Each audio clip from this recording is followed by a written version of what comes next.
अस्सलाम वालेकुम, आप देख रहे हैं नजम सेठी शो। मैं हूं सैयद आयशा नाज, मेरे साथ मौजूद है नजम सेठी साहब। जी अस्सलाम वालेकुम।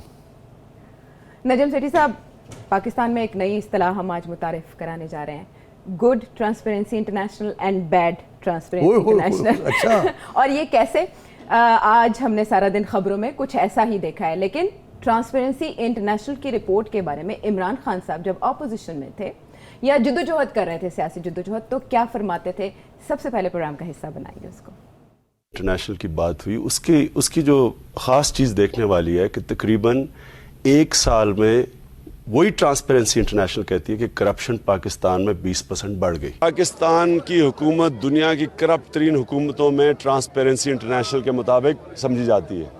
लोग क्या, मैं कनाडा के टीवी के ऊपर गया, कनाडा में वहाँ अपील की, उन्होंने मुझे साफ साफ पूछा कि जी आप ये पैसा जाएगा नहीं लोगों के पास, ये तो करप्शन में पैसा चला जाएगा। साफ उन्होंने मेरे से पूछा। जब आपकी गवर्नमेंट के अंदर बड़े बड़े मुजरिम बैठे हों, चोरी के सारे रिकॉर्ड तोड़ दिए जाएं, ट्रांसपेरेंसी इंटरनेशनल कहे कि पाकिस्तान ने माशाल्लाह एक ही जगह तरक्की की है और वो करप्शन में तरक्की की है, तो फिर अवाम की खिदमत, अवाम जब करप्शन होती है तो अवाम करप्शन की कीमत महंगाई के जरिए देती है।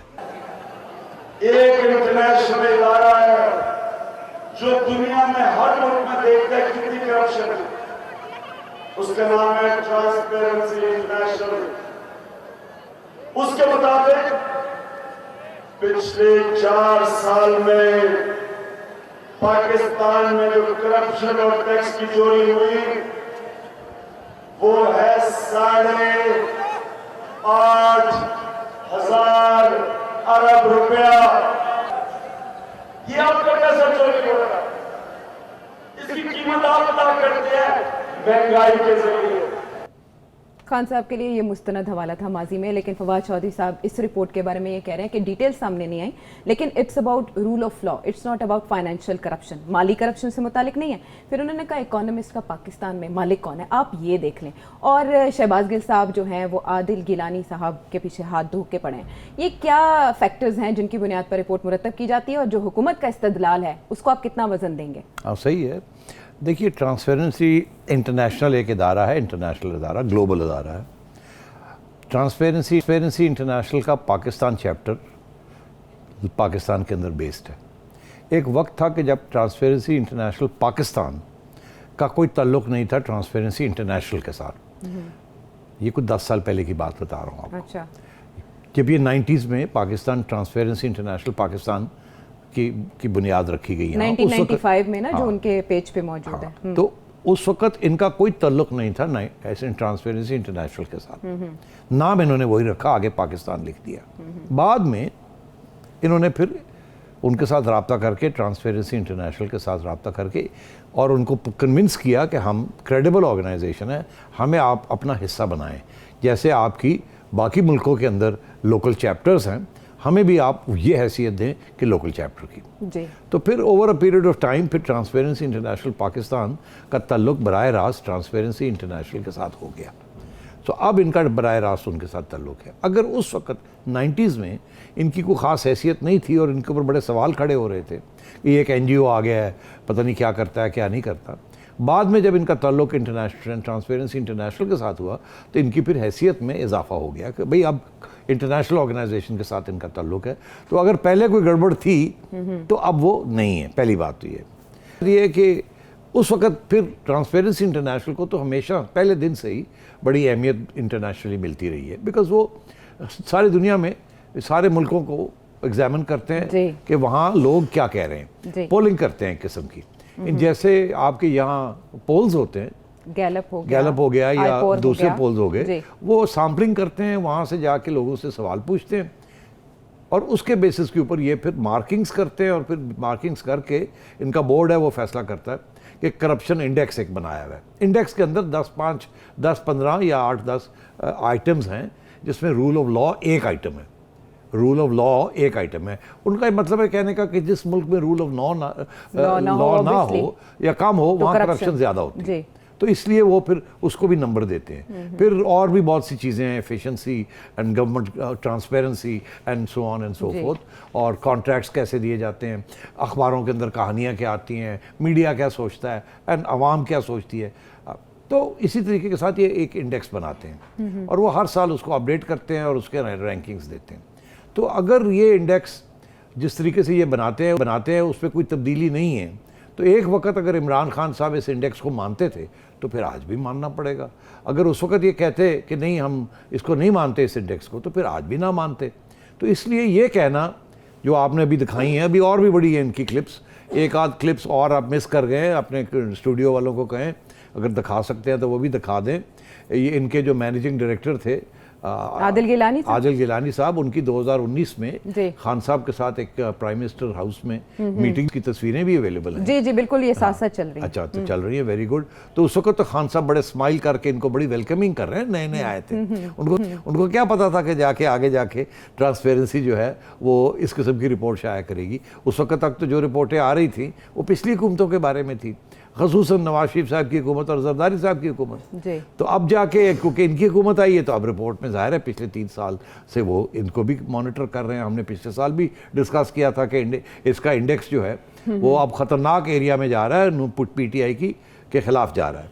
तो अब जाके ये जो अभी नज़र आ रहा है, अब वो तो यही नज़र आ रहा है आयशा कि सबसे कम करप्ट गवर्नमेंट पिछले 10 साल में वो नवाज शरीफ साहब की थी, 2013-14 से लेके 2018 तक, जिसमें इम्प्रूव हुआ था, जिसमें इंडेक्स बेहतर हो गया था ना, पहले ज़्यादा थी। वो कहते ये हैं कि जरदारी साहब के ज़माने में जो उनके 5 साल थे वहाँ इंडेक्स जो था वो पाकिस्तान के ख़िलाफ़ गया। वहाँ एक तासुर ये था कि पाकिस्तान में काफ़ी करप्शन है। नवाज शरीफ साहब के ज़माने में दूसरी टर्म, ये जो आखिरी टर्म थी, तासुर ये था आवाम का पाकिस्तान के अंदर कि कम हो गई है करप्शन। और फिर अब इमरान खान साहब के पिछले 3 साल में तासुर ये है कि बढ़ती जा रही है करप्शन यहाँ, और अब एक ऐसे लेवल पे आ गई है जो कि उसी लेवल पे आ गई है जिस लेवल पे जरदारी साहब इसको छोड़ के गए थे 2013 में। तो मैं ये समझता हूँ कि आज अगर हुकूमत ये कहती है कि ये ट्रांसपेरेंसी इंटरनेशनल है कौन, या उसके ऊपर कोई दाग या गंद उछालती है, तो इनको आज याद आया जब ये इसी को इस्तेमाल कर रहे थे और पिछली हुकूमतों को क्रिटिसाइज़ कर रहे थे। तो यही इंडेक्स था, इसमें कोई फ़र्क नहीं हुआ। जो उस वक्त जिस तरीके से इसको बनाते थे आज भी उसी तरीके से वो बनाते हैं। अच्छा, लेकिन आदिल गिलानी साहब जिनका नाम मीडिया में बज रहा है, जिनके घर पहुंचने की भी कोशिश की, शहबाज गिल साहब जिनको रगड़ रहे हैं कि एक स्कैंडल में उनका नाम था, FIA ने तहकीकात का आगाज़ भी उनके अगेंस्ट किया था, नवाज शरीफ साहब ने उन्हें एम्बेसडर तैनात किया था सर्बिया में अपने दौरे हुकूमत। हाँ, ये सही है। एक ज़माने में गिलानी साहब जो थे वो इसके हेड थे जी, और उसके बाद उनको एम्बेसडर बना दिया गया, वो सर्बिया चले गए। उसके बाद मुजफ्फर साहब थे, वो चेयरमैन बने जी। अच्छा, एक ज़माने में ये एक मैनेजिंग डायरेक्टर के तौर पे ये चलती थी, फिर उन्होंने इसको ट्रस्ट बनाया, बोर्ड बनाया और उसके अंदर साहिब हैसियत को इंक्लूड किया ताकि इसकी क्रेडिबिलिटी बढ़े। तो अब सूरत हाल ये है कि इसके जो अंदर जो बोर्ड मेंबर्स हैं, जो चेयरपर्सन है 2021 के बाद वो अब यास्मीन लारी साहिबा है। यास्मीन लारी साहिबा के बारे में अगर आप जाके पता करें, जिनको पता है उनके बारे में, मेरा ख्याल है पाकिस्तान में इनसे कम ही कोई ज़्यादा दयानतदार और अपराइट पर्सन होगा। ये बहुत मशहूर आर्किटेक्ट हैं, कराची में इनकी रिहाइश है, और ये यहाँ लाहौर में जो सारी ओल्ड सिटी के जो प्रोजेक्ट्स चल रहे हैं या कराची में जो इस किस्म के प्रोजेक्ट्स होते हैं, इस वक्त जो दुबई के अंदर पाकिस्तान पवेलियन जो बना है, सब चीज़ में यास्मीन लारी साहिबा का बहुत बड़ी इनपुट है। बहुत क्रिएटिव शख्स है और बहुत क्रेडिबल शख्स है। और 2 जो है, यास्मीन लारी साहिबा was elected chairperson of transparency international Pakistan. उसके बाद जस्टिस नासरा इकबाल साहिबा जो कि वाइस चेयरमैन है, और जस्टिस नासरा इकबाल साहिबा की तो बहुत शोहरत है, उनको बात करने की अब क्या ज़रूरत है, कोई इंट्रोडक्शन की ज़रूरत नहीं है, वो वाइस चेयरमैन है। अब ये इस किस्म के लोगों ने अगर अपना नाम दिया है ट्रांसपेरेंसी इंटरनेशनल पाकिस्तान को, तो इसका ये मतलब है कि अब उसकी जो क्रेडिबिलिटी है और इंटेग्रिटी है उस पाकिस्तान इंटरनेशनल की, वो अच्छी खासी है। मगर इस जो एक्सरसाइज है जो कि रैंकिंग्स हो रही हैं, इसका ताल्लुक ट्रांसपेरेंसी इंटरनेशनल के साथ है। अच्छा। ये लोकल चैप्टर के साथ नहीं है। वो और बात है कि लोकल चैप्टर ने जो सर्वे किया होगा उसमें इनका रोल होगा, वो अलग बात है, मगर बेसिकली सारी जिम्मेदारी जो है इस इंडेक्स की वो ट्रांसपेरेंसी इंटरनेशनल UK या USA या जहाँ भी इनका बेस्ड है, एक्चुअली जर्मनी में मेरा ख्याल, वहाँ से ये बर्लिन में वहाँ से ये बेस करते हैं। सो आई थिंक आज ही अगर फवाद चौधरी साहब ऐसी बातें कर रहे हैं तो हैरानगी की बात है कि कल इन्हीं को तारीफ कर रहे थे और उनमें तो कोई तब्दीली नहीं हुई, अगर कुछ हुआ है तो बेहतर हो गए हैं वो, स्पेशली द पाकिस्तान चैप्टर। जी। तो ये सिचुएशन है। अच्छा, रूल ऑफ लॉ के बारे में तो फवाद चौधरी साहब ने आज ये तस्लीम भी किया कि हैं कुछ नकाइस, उनको दूर करने के लिए कोशिश कर रहे हैं कि 9 माह के अंदर अंदर मुकदमात का फैसला किया जा सके, एंड मैनी अदर थिंग्स जो गवर्नमेंट करने की कोशिश करी। जो आपने बोर्ड ऑफ ट्रस्टीज़ की बात की, इसमें सिर्फ एक नाम ऐसा है जो कि इंजीनियर सैयद आदिल गिलानी साहब का है, प्रोक्योरमेंट एंड कॉन्ट्रैक्ट स्पेशलिस्ट में। अगर गवर्नमेंट इसको इस तौर पे स्पिन करें, उनके तर्जुमान स्पिन करने की कोशिश कर रहे हैं, तो इसकी तरदीद क्या ट्रांसपेरेंसी इंटरनेशनल की तरफ से नहीं आएगी? नहीं, क्या जरूरत है, बिकॉज इसका पाकिस्तान के साथ तो ताल्लुक नहीं है। मैंने अभी एक्सप्लेन किया ना आपको। जी। This is an international organisation. वो ये पाकिस्तान इंटरनेशनल ने तो रिपोर्ट नहीं बनाई ना। तो सर इंटरनेशनली क्या वो ये तयन नहीं करते कि ये रिपोर्ट्स बाइस्ड हो सकती हैं या किसी नहीं, का? अगर आज की बाइस्ड है तो पिछले सारे 10 सालों की बाइस्ड है। या वो बाइस्ड थी और ये भी बाइस्ड है, या वो बाइस्ड नहीं थी तो ये भी बाइस्ड नहीं है। गिलानी साहब आज भी हैं, कल भी थे, परसों भी थे, मगर आज जो डेवलपमेंट हुई है उसमें अब नासरा इकबाल साहिबा आ गई हैं और उसमें अब यास्मीन लारी साहिबा आ गई हैं। तो मेरा ख्याल है आदिल साहब का जो रोल है वो बिल्कुल ही मिनिमल हो गया है। अगर वो कंट्रोवर्शियल, मगर अगर कंट्रोवर्शियल थे तो फिर प्राइम मिनिस्टर इमरान खान साहब उनको क्यों दावत दे रहे थे प्राइम मिनिस्टर हाउस में 2019 में, जबकि वो वापस आज आ गए थे फ्रॉम हिज एम्बेसडरशिप। जी। उस वक्त ये एम्बेसडरशिप में नहीं थे। अगर खान साहब को ये पता था कि नवाज शरीफ साहब ने इनको भेजा है तो फिर इनको दावत क्यों दे रहे थे जब वो वापस आए हैं? तो ये सवाल फिर पूछने वाले हैं। और वो तस्वीर बड़ी इंटरेस्टिंग है जहाँ ये बैठे हुए हैं और खान साहब बड़े कंफर्टेबल लेवल से बैठे हुए हैं और बड़ी मजे की बातें हो रही हैं और आज उन्हीं के ऊपर तनकीद हो रही है। तो ये वैसे ही है जैसे कि इनके साथी जो थे खान साहब के, जब उनको साथ तस्वीरें होती थी जुल्फी बुखारी की या और इतने लोग हैं तो बड़ी स्माइलिंग होती थी, जहांगीर तरीन साहब की या सद उमर साहब की, और अब जो तस्वीरें आती हैं वो कुछ और नज़र आता है। तो इनका तो यही हाल है कि कल के दोस्त आज के दुश्मन बन जाते हैं इनके। हाँ, अगर वो कोई हकीकत बयान कर दें तो इनको तकलीफ होती है। वो मीठा हप हप वाला हिसाब हो गया ना सिटी साहब। लेकिन माजी में जब भी इस तरह से रिपोर्ट्स आती थी तो बड़े बड़े जो मंसूबे होते थे, प्रोजेक्ट्स होते थे उस दौर के, उनको इंडिकेट किया जाता था। अब तो डेवलपमेंट फंड्स में भी हम कट्स देख रहे हैं। करप्शन फिर कहाँ हुई है? जो इंडेक्स बता रहा है ग्राउंड रियलिटी से कितना ताल्लुक लगता है? देखिए, ये इंडेक्स ये बता रहा है आपको कि उन्होंने लोगों को पूछा है। ये सर्वे करते हैं ना, ये जैसे गैलप मैंने अभी आपको एक्सप्लेन किया जी। ये कोई साइंटिफिक तरीका कि जी ये वो, जैसे जितना साइंटिफिक तरीका गैलप का है उतना साइंटिफिक तरीका इनका है। और ये सिर्फ पाकिस्तान में नहीं, सारी दुनिया में ये करते हैं जी। सारी दुनिया में ये पोलिंग करते हैं और इनके एक फिक्स्ड इंडेक्स है कि ये आइटम्स हैं जो कि हमने चेक करना है। आयशा क्या सोचती है रूल ऑफ लॉ के बारे में? आयशा ने आज क्या सोचा? आयशा ने 5 साल पहले क्या सोचा था? आयशा ने 2 साल पहले क्या सोचा था? अगर आयशा का कॉन्सेप्ट जो है, या आयशा ये समझती है कि जी आज बड़ी ज़्यादा करप्शन है पहले से जी, तो वो पूछेंगे कितनी ज़्यादा है। आयशा कहेगी मेरा ख्याल है कि दुगनी हो गई है। तो वो नोट कर लेंगे कि आयशा ये कहती है कि पहले कम थी अब बढ़ गई है। अच्छा। तो वो फिर रूल ऑफ लॉ के ऊपर, फिर वो आएंगे कि टेंडरिंग प्रोसेस के ऊपर आपका ख्याल है ट्रांसपेरेंसी है गवर्नमेंट के काम में? आपका ख्याल है कि मालम जब्बा में ये हुआ, फलानी जगह पे ये हुआ, फलानी जगह पे ये हुआ? फिर आप अपना ओपिनियन देंगे। तो वो नोट लेते रहते हैं, नंबर देते रहते हैं। ये जाके फाइनली जाके लंदन में बैठ के सारी कोलेशन होती है, सिर्फ पाकिस्तान के नहीं हर जगह पे। तो मुल्क जो है वो ऊपर चले जाते हैं, कुछ नीचे आ जाते हैं, डिपेंडिंग ऑन अवाम वहाँ की क्या सोच रही है। तो अवाम ने जो ट्रांसपेरेंसी ये जो इस दफ़ा जो रिपोर्ट आई है, इससे वाज़े हो गया कि पाकिस्तान की अवाम इस वक्त ये समझती है कि इस हुकूमत में पिछली हुकूमतों से, नवाज शरीफ की हुकूमत से ज़्यादा करप्शन है। ये नहीं कि वो करप्ट नहीं थे, वो थे।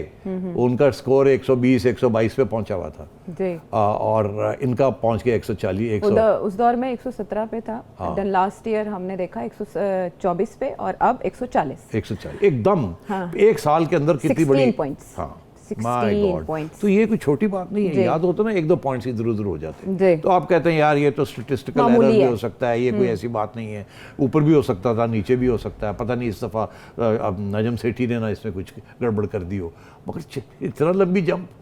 तो ये तो फिर इसका ये मतलब है कि इस हुकूमत को एहसास होना चाहिए कि हालात आपके बारे में लोग क्या सोच रहे हैं। अच्छा, इसको ऑपोजिशन कैश करा पाएगी अगेंस्ट इमरान खान? ऑपोजिशन बिल्कुल कैश करेगी। कि देखिए ऑपोजिशन तो इस वक्त स्ट्राइक करने के मूड में है ना कि किसी तरीके से छुट्टी कराई जाए खान साहब की।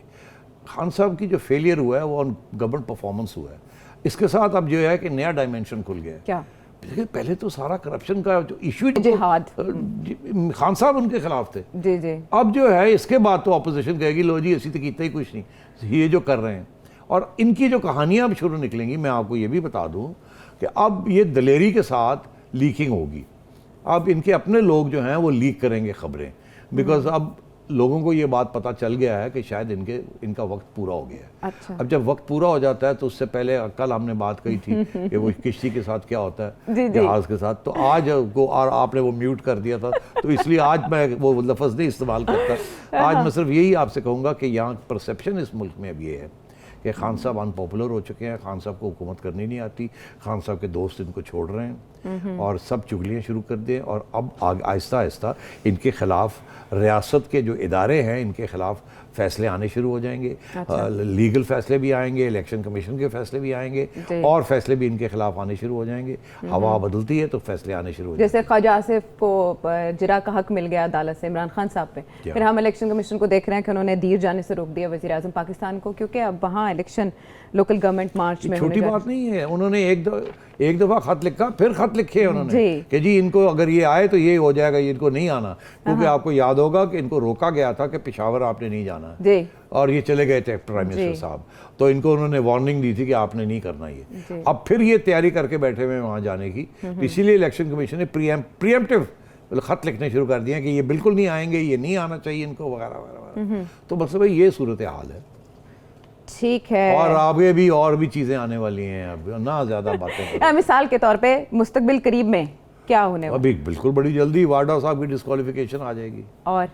और अब आप देखिए पीडीएम की तरफ चले, वहाँ क्या हो रहा है। अच्छा, पीडीएम की तरफ हम चलते हैं। आपने बात की कि ऑपोजिशन के पास ये एक चीज आ गई जिसको प्ले किया जा सकता है, हमने जाना है ब्रेक के बाद। जी एग्जैक्टली, आपने सिचुएशन को भांप लिया। हम जा रहे हैं ब्रेक पर, क्योंकि अभी पीडीएम के हवाले से जो हमने बात करनी है वो हुकूमत को ब्रेकें लगवाने में कितनी कामयाब होगी, क्या स्ट्रेटजी हो सकती है। ब्रेक के बाद वापस आएंगे।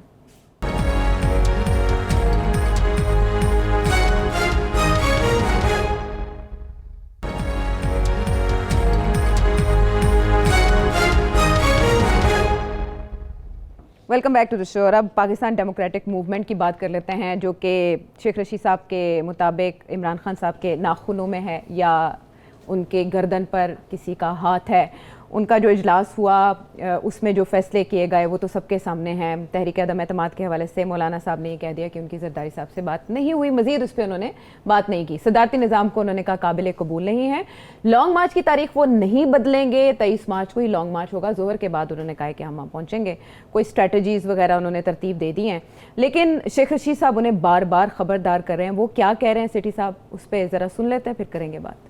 जी, बेनज़ीर भुट्टो शहीद हुई जनाब चेयरमैन साहब। रात को उनको गुजारिश की गई, मिन्नत समाजत की गई कि ये पिंडी में न जलसा करें। फजलुर रहमान साहब पे 3 दहशतगर्द, 2 मेरे पे 3 दहशतगर्द हमले हुए। दहशतगर्दी का खतरा है, कोविड का खतरा है। मैं डरा नहीं रहा, बड़े शौक से आ जाओ यार, बड़े शौक से आ जाओ, शौक पूरा कर लो आके। 23 के बाद 27 को आ जाएं। आप मुझे बताएं, मुझे एज ए वजीर दाखिला किस पोजीशन में समझेंगे कि आधा इस्लामाबाद तो किसी और के कंट्रोल में होगा। आपकी जब तक वो टीवी पे चलेगी नहीं तो आप किससे लाइव शो नहीं चल रहा होगा आपका। इस्लामाबाद तो किसी और के कंट्रोल में होगा। सेठी साहब, आपने तो कहा लॉन्ग मार्च की नौबत नहीं आएगी, उससे पहले हुकूमत लपेट दी जाएगी। मौलाना साहब तो कह रहे हैं नहीं लॉन्ग मार्च से ही जाएगी ये हुकूमत। वो ये कह रहे हैं कि लॉन्ग मार्च हम कैंसिल नहीं कर रहे जी, ये नहीं कह रहे कि किसी स्टेज पे कैंसिल नहीं कर सकते। फर्क है ना। मैं समझता हूँ कि इन्होंने ये फैसला किया है कि जो भी ये अब आगे इक़दाम इन्होंने करने हैं, जो मशावरतें करनी हैं, मेरा ख्याल है इन्होंने अब सोचा है कि कुछ बातें हैं अभी पब्लिक में लाने की ज़रूरत नहीं है, जिसमें सबसे अहम बात यह है कि किस तरीके से इमरान खान साहब को निकाला जाएगा। अब देखिए ना, लॉन्ग मार्च 2 महीने आगे कर दी और कोई गारंटी तो नहीं है कि लॉन्ग मार्च के बाद वो उठ के चले जाएंगे। क्या करेंगे लॉन्ग मार्च में? जाके वहाँ खड़े हो जाएंगे, बैठ जाएंगे। ये धरने बने तो दे नहीं सकते। और अगर इस्टेब्लिशमेंट इनके साथ नहीं होगी तो ये जैसे मौलाना एक दफ़ा पहले गए थे फिर वापस आ जाएंगे, गारंटी लेके आ जाएंगे। तो लॉन्ग मार्च तो पता होना चाहिए लॉन्ग मार्च क्या अकम्प्लिश क्या करेगी, अचीव क्या करेगी, मकसद क्या होगा लॉन्ग मार्च का। अगर तो वहाँ जाके 2 महीने बैठना है और धरने देने हैं और डिस्ट्रप्शन करनी है फिर तो बात समझ आती है। मगर अगर वहाँ जाके चले जाना है और फिर वापस आ जाना है तो क्या वो आ जाएंगे। अब जो शेख साहब ने जो बात कही है वो बड़ी इंटरेस्टिंग है। शेख साहब एक तरफ तो कह रहे हैं मत आओ, टेररिज्म का ख़तरा है, दूसरी तरफ कह रहे हैं हमारे कंट्रोल में तो वैसे ही नहीं होगा, वो तो किसी और के कंट्रोल में, किसी और से मुराद है कि paramilitary forces establish Pakistan army के कंट्रोल में होगा। 23 मार्च को उनकी कोई एक्सरसाइजेज होती हैं, अब पब्लिक डिस्प्ले होता है वगैरह वगैरह। मगर फिर साथ ही इसी बात के करते करते कहते हैं 23 को ना आओ 27 को आ जाओ। तो क्या 27 को टेररिज्म कम हो जाएगी? अगर 23 को टेररिज्म हो सकती है तो 27 को भी टेररिज्म हो सकती है। तो बात हुई कि जी आप उस दिन, क्योंकि वो सारा वो फोन नहीं चलेंगे, सिग्नल नहीं आएंगे, जैमर्स लगे होंगे, क्योंकि सिक्योरिटी ऑब्वियसली कॉन्स्टिट्यूशन, उस दिन वो और भी चीज़ें हो रही होंगी, इसलिए तो आप उधर ना आए, आप उधर आ जाएं। एक तरफ कहते हैं कैंसिल कर दे, दूसरी तरफ कह रहे हैं कि आप अगले 4 दिन के बाद आ जाएं। तो मेरा ख्याल है बेसिकली ये ना डरे हुए हैं कि अगर ये वहाँ पहुँच गए तो मसला बन सकता है। अच्छा। क्योंकि पता नहीं ना कि इनके इरादे क्या होंगे, वहाँ से क्या होता है क्या नहीं होता। मगर मैं ये समझता हूँ, मैं पहले भी कहा, मैं फिर अपना मौक़िफ़ बदलने के लिए तैयार नहीं होगी कि ये लॉन्ग मार्च 27 मार्च तक बात नहीं आनी। उससे पहले बात कहीं ना कहीं आके 23 मार्च, हाँ। 23 मार्च 27 को तो बिलावल 23 साहब 24 निकले जो ना, भी हाँ। है एंड ऑफ मार्च में ये जो मसले हैं ना, ये उससे पहले ही हल हो जाएंगे। या आर या पार वाली बात हो जाएगी, या ऑपोजिशन जो है वो घर चली जाएगी और बैठ जाएगी जाके, जो भी इन्होंने करना है, नाम लेने हैं, गालियाँ देनी है, या इमरान खान साहब की छुट्टी हो जाएगी। अब बात यह है कि मेरा मौक़िफ़ ये है कि छुट्टी हो जाएगी। मैं पहले से ये कह रहा हूँ, अभी भी मैं यही कह रहा हूँ। अच्छा, अब वो कैसे होगी? अब देखिए, मैं आपको थ्योरेटिकली आपको मैं ले चलता हूँ कि कैसे हो सकती है। हाँ, क्योंकि मुझे ऑपोजिशन की बॉडी लैंग्वेज है उनसे तो कोई ऐसा नहीं लगा आपको कि अभी ये कोई जानवान नहीं है? नो, अभी भी इधर उधर की बातें कर रहे हैं। बिल्कुल नहीं, क्लियर नहीं है ऑपोजिशन। हाँ। तो मैं समझता हूँ कि 2-3 तरीके होते हैं गवर्नमेंट की छुट्टी कराने के। आपने देखा इशारे कहाँ हो रहे हैं? इशारा कि कहाँ हुआ है? कहाँ हुआ है? इलेक्शन कमीशन की तरफ। हाँ जी, जो हम फॉरेन फंडिंग केस जी। मैं पहले भी कह रहा था आपको कि one by one Imran Khan के खिलाफ फैसले आने शुरू हो जाएंगे, इनके साथी छोड़ना शुरू कर देंगे, तो तसल्ली फैल जाएगी इनके अंदर, खौफ, अनसर्टनटी, इंस्टेबिलिटी ये दिन ब दिन बढ़ेगी, फैसले इनके खिलाफ आएंगे, मॉरल स्टैंडिंग इनकी दिन ब दिन गिरती जाएगी। ये मैं पहले दिन से कह रहा हूँ, और आप हर रोज़ देखते हैं कुछ ना कुछ ऐसी चीज़ हो जाती है कि इमरान खान साहब जिस पेडेस्टल में खड़े थे वो गिरता जाता है। आई मीन 2 दिन पहले उनके करप्शन के एडवाइज़र की छुट्टी हो गई, आज ट्रांसपेरेंसी इंटरनेशनल, कल ट्रांसपेरेंसी इंटरनेशनल, कल शहजाद अकबर साहब रुखसत हुए हैं, तो आज रिपोर्ट आई है। आज रिपोर्ट आ गई। अब आगे शायद फैसल वावड़ा साहब की रिपोर्ट आ जाए। एक और रिपोर्ट भी आ सकती है कि इलेक्शन कमीशन ने हुकूमत को लिखा है कि इनको नाअहल करार दे दिया जाए इस हुकूमत को या इमरान खान साहब को वगैरह। ये मुतालबा कर रहे हैं मौलाना साहब, मुतालबा तो कर रहे हैं, मगर कानून के मुताबिक भी इलेक्शन कमीशन पार्टी डिस्क्वालीफाई, वो तो है ना एक प्रोसेस। उसके बाद क्या होता है वो और बात है, मगर वो तो लिख सकते हैं। ठीक है। तो मैं ये आपसे कह रहा हूँ और भी चीज़ें हो सकती हैं, मिसाल एक एक करके कुछ और भी स्कैंडल्स निकल सकते हैं खान साहब के बारे में। अभी एक एक करके लोग जो हैं इनके बारे में बातें बता रहे हैं, इनके अपने लोग बता रहे हैं, इनके अपने लोग खड़े होकर काबीना के अंदर आंखें दिखा रहे हैं खान साहब को एक एक करके। आज 3 लोग हैं, कल 4 हो जाएंगे, फिर 5 हो जाएंगे। आहिस्ता आहिस्ता खान साहब की जो क्रेडिबिलिटी है और स्टैंडिंग है और स्टेबिलिटी है वो गिरती जा रही है। तो जब हम जैसे तज्जियाकार देखते हैं तो हम ये देखते हैं कि बढ़ क्या रहा है और गिर क्या रहा है। अच्छा, अगर इनकी शोहरत बढ़ रही होती तो मैं कहता कोई सवाल ही पैदा नहीं होता, मगर अगर नवाज शरीफ साहब की पॉपुलैरिटी बढ़ रही है और इमरान खान साहब की पॉपुलैरिटी गिर रही है, और ट्रांसपेरेंसी इंटरनेशनल भी यही बात कह रही है आज कि जी मियाँ साहब का ज़माना जो था कम करप्शन थी बनिस्बत आज जो करप्शन हो रही है, तो इसकी बड़ी अहमियत है ना। क्योंकि सारा जो नैरेटिव है, जो बयानिया है इमरान खान साहब का, वो करप्शन है ना, एंटी करप्शन। ऐसे ही है ना आयशा कि Zardari corrupt, Nawaz corrupt, Shehbaz corrupt, और आज ये कहा जा रहा है कि इमरान करप्ट या more corrupt than Nawaz and Shahbaz and Zardari. यही है ना। इसी चीज़ को वो पहले कोट करते थे ना, जब बाहर थे तो मैं कह सकते थे, अब अंदर आए तो पता चला है कि आपके साथ भी वही हो रहा है जो इनके साथ होता रहा है, और आपकी कारकर्दगी इनसे बुरी है। तो मैं ये कह रहा हूँ कि अगर आप वो देखें कि एक एक करके इनके जो पिलर्स हैं इस हुकूमत के, और सबसे अहम पिलर वो था जिसके ऊपर ये खड़े थे, वो तो अलग हो गया ना। वो अब कहते हैं हम न्यूट्रल हैं। अब उनकी न्यूट्रलिटी को चैलेंज करने के लिए ऑपोजिशन देख रही है किस हद तक न्यूट्रल है। तो अगर वो जेन्युइनली न्यूट्रल हैं तो फिर वो सिग्नल भी नहीं देंगे ऑपोजिशन को कि इसको गिराओ, वो चुप करके बैठ जाएंगे। फिर ऑपोजिशन पे डिपेंड करेगा कि ऑपोजिशन जो है वो क्या किस हद तक एक माहौल ऐसा बना सकती है कि इमरान खान साहब के ऊपर प्रेशर आए।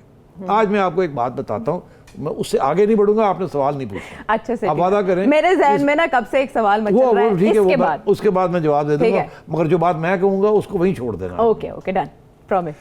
जब इमरान खान साहब ने धरना शुरू किया था जी, तो एक स्टेज ऐसी आई थी कि ये मेरी मालूमात है, इंफॉर्मेशन है मेरी, कि इनको नवाज शरीफ साहब को एक पैगाम गया था, और पैगाम हाईएस्ट लेवल ऑफ एस्टैब्लिशमेंट से गया था कि मियाँ साहब आप घर चले जाएं। मियाँ साहब ने आगे से जवाब दिया था कि नहीं, मैंने नहीं जाना कहीं भी। तो धमकी ये थी कि आप नहीं जाएंगे तो हम निकाल देंगे। तो मियाँ साहब ने कहा फिर निकालना तो निकाल दो, मैं बैठा हूँ यहाँ। तो फिर फैसला ये हुआ था कि नहीं, वो कदम हम नहीं उठा सकते, ठीक है। और जो साहब ये चाह रहे थे वो खुद ही घर चले गए। ठीक, अच्छा, अब सूरत हाल ये है कि ये ऐन मुमकिन है, क्योंकि एक वक्त हुआ है ना, ये नहीं कि कुछ चीज़ पहले नहीं हुई। ये हो सकता है कि जैसे जैसे इमरान खान साहब की मॉरल हाई ग्राउंड गिरती जा रही है और उनके साथी उनको छोड़ते जा रहे हैं, किसी स्टेज पे भी उनके जो अलायंस पार्टनर्स हैं वो भी ये समझें कि अब इनके साथ रहना जो है ये सुइसाइडल है। अच्छा, हम भी बदनाम हो रहे हैं, हमने भी इलेक्शन लड़नी आ गई, ये तो मारा जाएगा, हम कहाँ जाएंगे। वो तो कह रहे हैं इमरान खान साहब को कि आप हमसे मशवरे करके चलें, हाँ। और ऐसी बातें ना करें जो आप कर रहे हैं। अभी तक हमें एलायंस कहीं खिसकते दिखाई नहीं दे रहे। नहीं सेठी नजर साहब। आया, मगर आज की सूरत हाल है हाँ, ना, हाँ। तो ये कल कुछ बदल भी सकती है। आज हमने अब ये सुना है कि शायद ये पीडीएम वाले जो हैं, मौलाना की शायद तजवीज़ थी आज आयशा क्या? कि जी अब इनके जो एलाइज हैं उनके साथ रब्ते करने चाहिए। जी बिल्कुल, ये मतलब इजलास में उनको मेरे को आ समझाना रही है। चाहिए, उकसाना चाहिए कि चलो छोड़ो इन्हों। तो वो नहीं छोड़ेंगे जब तक उनका ख्याल है कि इमरान खान साहब अब पक्का हो गया जा रहे हैं कि नहीं। मैं ये समझता हूँ कि कुछ पहले एक ऑप्शन ट्राई किया जाएगा। अच्छा, जिसकी आपने मिसाल दी वैसा ऑप्शन? नहीं, मैं उधर नहीं जाना चाहता। देखिए आप बड़ी, मैंने आपसे कहा था आप ना शरारत करें मेरे अच्छा, साथ। मासूम से सवाल हाँ, है। नहीं मासूम बिल्कुल नहीं है, आप बहुत तालिब चलाकियां कर रही हैं, ना करें ऐसे। अच्छा sir, because I dare not say such things. Okay. But बात यह है कि खान साहब को कुछ पता तो चलता रहता है ना, पैगाम तो आते जाते रहते हैं। तो ये ऐन मुमकिन है कि किसी न किसी स्टेज पे अब उनके अपने साथी जाके उनको ये कहें कि हमारा आपके साथ रहना मुश्किल हो गया है, तो बेहतर ये है कि हम अब जा रहे हैं। जी। ये खुफिया तौर पे उनको जाके कह दें, शायद चौधरी साहब जाके मिल के कह दें, शायद कोई और जाके उनको मिल के कह दे कि हम आपके साथ अब बैठने के लिए तैयार नहीं।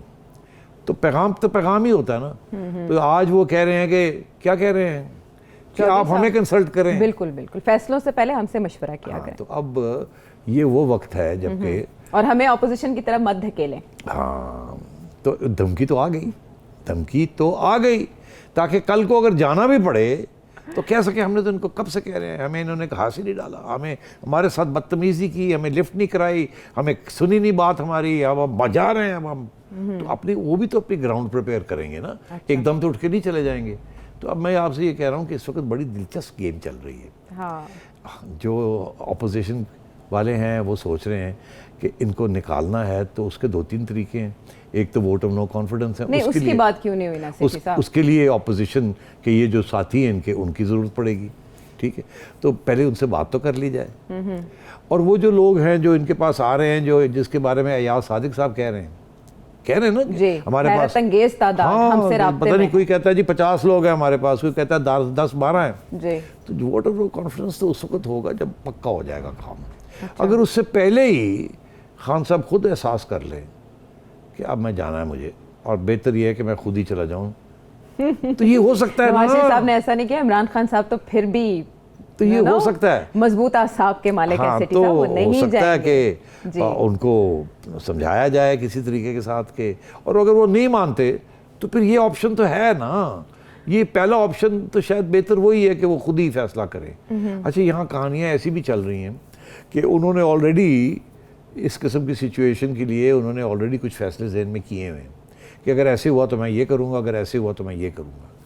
तो मैं वो हम डिस्कस भी कर चुके हैं, हाँ, लेकिन मगर स्लाइटली वी हैव जाहिर है कि वो touched उनके those। जहन की बात है। अब मेरी चिड़िया वहाँ तक तो नहीं पहुँचती, हाँ। मगर हम कुछ थोड़ी बहुत गैस वर्क तो कर सकते हैं। वो इंटेलिजेंस सोर्सेज भी हैं, कुछ आता जाता है। हाँ। तो आयशा, मैं समझता हूँ कि आज जो PDM ने किया है, इसके साथ और भी टेंशन हो जाएगी इस्लामाबाद में खान साहब के क्वार्टर्स के अंदर कि यार है की करन जा रहे हैं, ये तो कोई सरप्राइज अटैक ना हो जाए। नहीं, सिवाय लॉन्ग मार्च के तो पीडीएम ने कुछ भी नहीं कहा करने को। एग्जैक्टली अच्छा, Exactly। सरप्राइज, सर्जिकल स्ट्राइक ना हो जाए। मतलब है कि आप वो अयाज सादिक साहब क्या इशारे कर रहे हैं, जी। क्या कर रहे हैं? उन्होंने ये कहा था तहरीक अदम एतमाद के हवाले से हम मिलकर फैसला करेंगे कि कब, मगर कुछ और भी कहा था क्या कि जब होगा तो एकदम अचानक without- होगा। अचानक होगा। अचानक होगा। तो अगर अचानक होता तो फिर आज अनाउंसमेंट तो कोई ना होती, इसलिए अनाउंसमेंट अभी कोई नहीं हुई, ना ही होगी।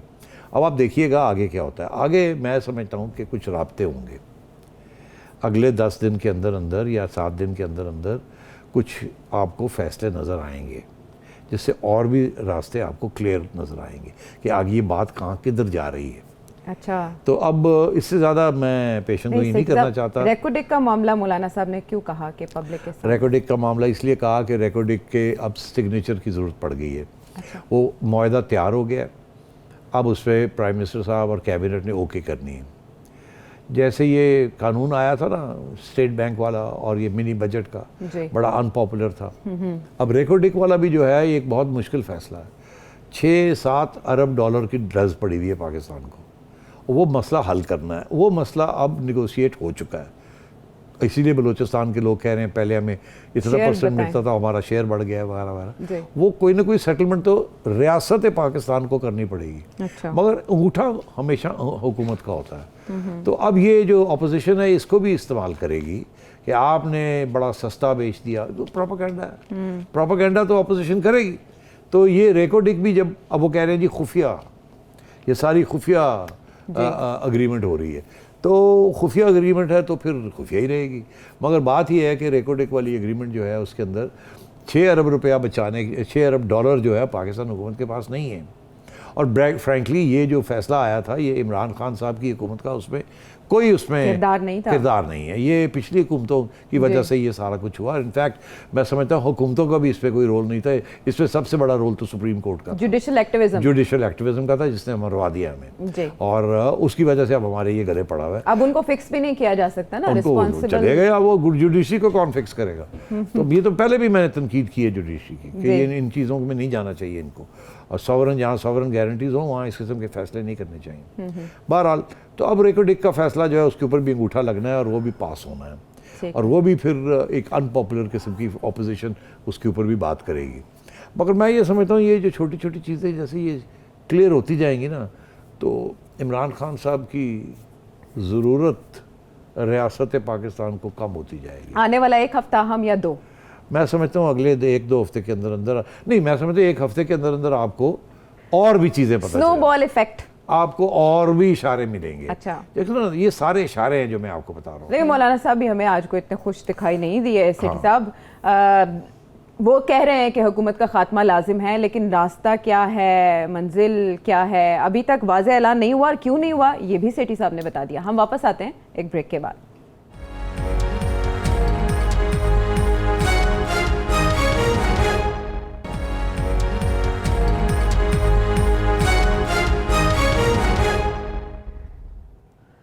Welcome back to the show. जैसे कि सेठी साहब प्रेडिक्ट किया था आपने कि अदालतों से आने वाले फैसले भी बोलेंगे इस हुकूमत के बारे में, तो एक बहुत बड़ा फैसला जो लाहौर हाई कोर्ट की जानिब से दिया गया है, वो जो रिवर रावी मंसूबा था उसे गैर कानूनी करार दे दिया गया है। ये पोस्टर प्रोजेक्ट था PTI का, उस्मान बुज़दार साहब के साथ वज़ीर आज़म पाकिस्तान इमरान खान गए थे। सितंबर था 2020 जिसमें उन्होंने इफ्तिताह किया था। और इमरान खान साहब ने 4-5 दिन पहले एक इजलास की सदारत करते हुए ये कहा था कि ये अवाम के लिए उनका मंसूबा, और जो भी इसके रास्ते में रुकावटें आ रही हैं या कानूनी चाराजोई है उसमें फोकस किया जाए। अभी उनके गेस्ट आ गए, लैंडमार्क प्रोजेक्ट में ऐसा फैसला सामने आना ये PTI के लिए कैसा है? एक और साइन जिसकी मैं बात अभी कर रहा था कि एक एक के बाद इनके खिलाफ फैसले आने शुरू हो जाएंगे। एस्टैब्लिशमेंट की तरफ से चुप, और अदालतों की तरफ से, ऑपोजिशन की तरफ से, इनके अपने दोस्तों और साथियों की तरफ से।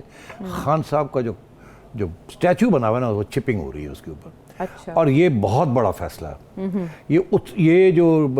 ये फैसला जो है ना इसकी वही हैसियत है जो कि election commission foreign funding case की हैसियत है। अच्छा। वो भी आप देखिएगा एक ऐसे मकाम पे पहुंचेगा कि आप आज का ये प्रोग्राम याद रखेंगे।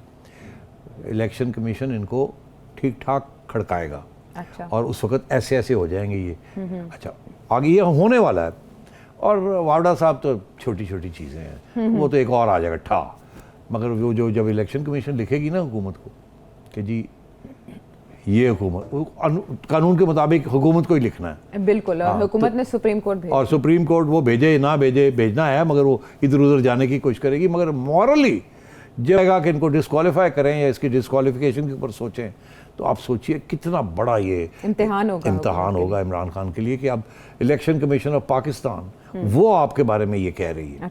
अच्छा, तो अब बात आई आगे जी। आपने ये जो रावी वाला जो प्रोजेक्ट है ये इमरान खान साहब का पेट थीम थी।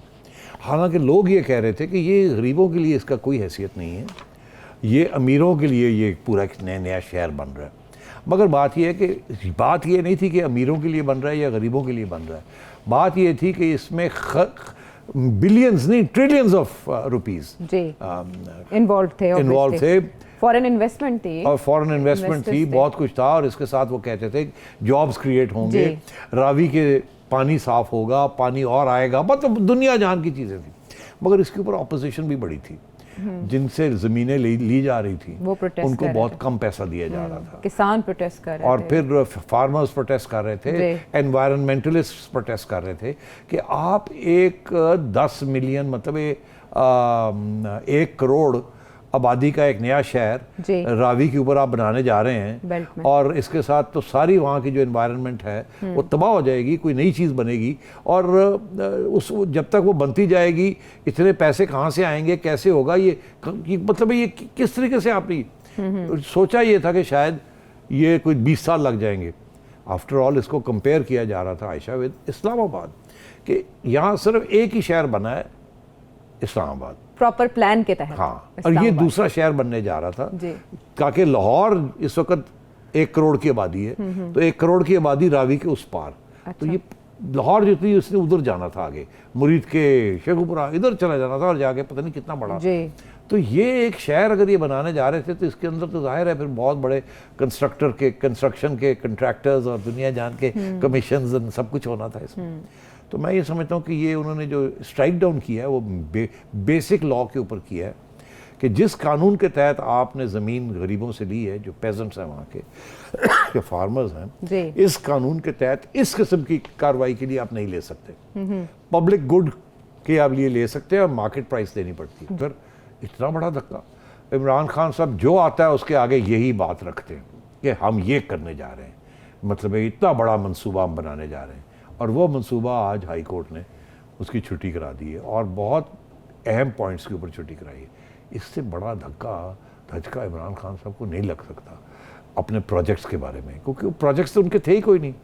वो पनाहगाह थी, ये था वो था, वो तो नाइदर है नोदेर। इन्होंने किया 3.5 साल के लिए आवाम के लिए।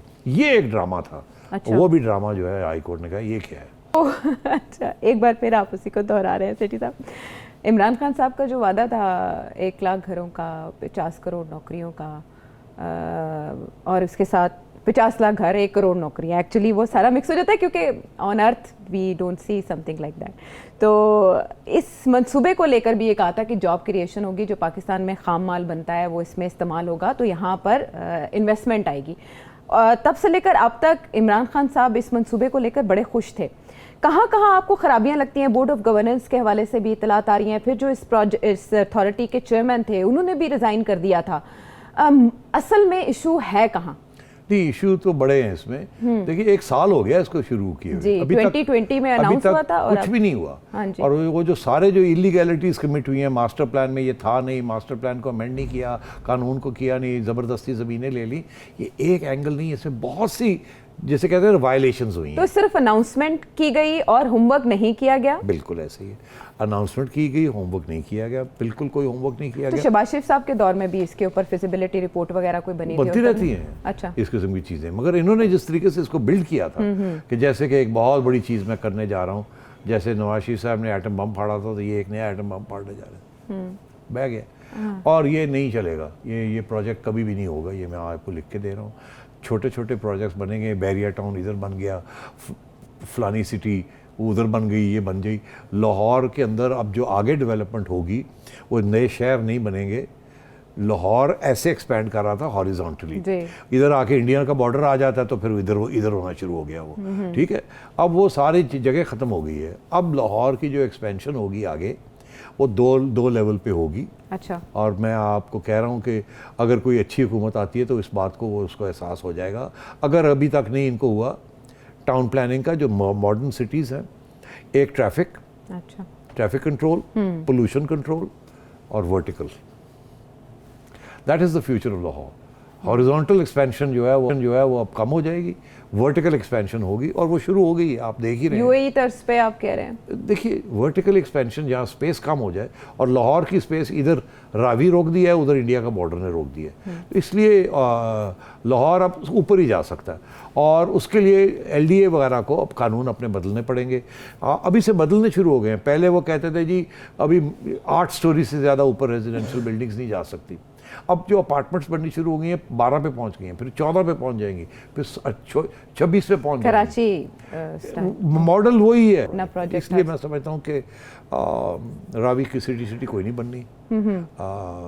ये अगर रावी रिवर को साफ ही कर दे ना, रावी प्रोजेक्ट में घर ना बनाए मेहरबानी करके, रावी को साफ कर दें और रावी के अंदर पानी ले आएँ फ्रॉम रेजर्वॉर्स कहीं बना के। जब फ्लड्स आते हैं तो एक वक्त आता है ना, रावी भी फ्लड में होता है, तो वो पानी सारा समुद्र में चला जाता है। वो पानी को अगर ये सेव कर लें और इसको क्लीन अप कर दें, ये जो सारे जो इंडस्ट्री के जो सीवर आ रहे हैं रावी के अंदर, रावी के पानी, रावी में तो आप तैर भी नहीं सकते, इतना गंदा पानी है। इसको साफ कर दें, एनवायरनमेंट बदल जाएगी, यहाँ की लोगों की खुशहाली हो जाएगी, पानी साफ मिलेगा। और ये रेजर्वॉर्स जो होते हैं और ये जो वाटर क्लीनिंग प्लांट्स होते हैं, दे आर बिग इन्वेस्टमेंट्स। तो ऐसी कोई बात नहीं है, रावी को बचाएं। इसका लाहौर का कल्चर रावी के साथ है, बहुत सी चीज़ें हो सकती हैं। और लाहौर शहर के लिए high rise, zoning, traffic controls, one way streets, fire hydrants and pollution control, taxes on cars, तो ये सारी चीज़ें दुनिया में हुई है, ये कोई मुश्किल बात नहीं है, यहाँ भी हो सकता है। तो इसलिए ये सारे हाई फलूटिंग, जैसे एक ज़माने में मियाँ साहब का ये प्रोजेक्ट था ना, bullet train from Karachi to Lahore. मियाँ साहब जब आए थे 2013 में तो पूरा ड्राइंग लेके आए थे। अच्छा। कि जी बुलेट ट्रेन चलेगी कराची से लाहौर। ये एक चाइनीज़ इन्वेस्टमेंट है जिसमें $10 बिलियन की वो इन्वेस्टमेंट है। शेख साहब कब से, शेख रशीद साहब जब रेलवे मिनिस्टर थे कब से कह रहे थे कि जी ये हमने इन्वेस्टमेंट करनी है। पाकिस्तान जब चाइना कहता है मैं $8 बिलियन का देने के लिए तैयार हूँ, 2 बिलियन आप डालें, तो ये 10 बिलियन का ये प्रोजेक्ट है। Railway line, not bullet train but a fast good speed up railway line from Karachi to Peshawar, वो नहीं अभी तक हुई और 5 साल गुजर गए हैं ये बातें करते करते। तो ये प्रोजेक्ट्स होते हैं। आप शाहजहां अपने आप को समझते हैं तो आप बना लेते हैं ये प्रोजेक्ट। मियाँ साहब ने एक तो बनाया है ना मोटरवे, उस वक्त मेरे जैसा बंदा कहता था कि इस मोटरवे की क्या जरूरत है। अच्छा। नेशनल हाईवे उसको 4 लेन करें, अल्लाह खैरसला, इतना पैसा यहाँ लगाने की क्या जरूरत है। आज मेरे जैसा बंदा कहता है कि शुक्र है मोटरवे बन गया और मोटरवे अब फीजिबल भी हो गया। अब पहले तो लॉस में जा रहा था, अब लॉस में नहीं जा रहा। तो मतलब है कि ये दूर की बात होती है। वो अगर मियाँ साहब की हुकूमत ना ख़त्म होती और वो एक दफ़ा और इलेक्ट हो जाते तो शायद बुलेट ट्रेन भी वो बना देते। तो ये अब ये प्रोजेक्ट जो इन्होंने बनाया है ये तो 10 बुलेट ट्रेन से भी ज़्यादा बड़ा प्रोजेक्ट। ठीक है। तो एक शहर बनाने जा रहे थे, शहर बनाने जा रहे थे, जो है वो शहर आबाद 10 दिन में नहीं बनते, एक टर्म में नहीं बनते, सका। शहर बनते हैं 20 सालों में, शहर जाके बनते हैं। इस्लामाबाद अयूब खान साहब ने उसकी स्टोन लेइंग की थी, कितना अरसा लगा बिफोर इस्लामाबाद बिकेम ए शहर। उससे पहले तो it was like a little outpost. ठीक है सिटी साहब, लेकिन इस पर फवाद चौधरी साहब का ये मौक़िफ़ है कि अदालत ने इसका फैसला करने में 1 साल लगा दिया। इसके बाद अब सुप्रीम कोर्ट अगर हुकूमत इस मामले को लेकर जाएगी तो वहाँ क्या होगा, ये आने वाले वक्तों में हम देखेंगे। एनालिसिस आपने जाना है इस हवाले से, और सवाल कोई आप रखना चाहें सिटी साहब के सामने तो वीडियो मैसेज के ज़रिए इस नंबर पर भेजिए और हम तक फीडबैक भी पहुँचाइए। अल्लाह ने कहबान।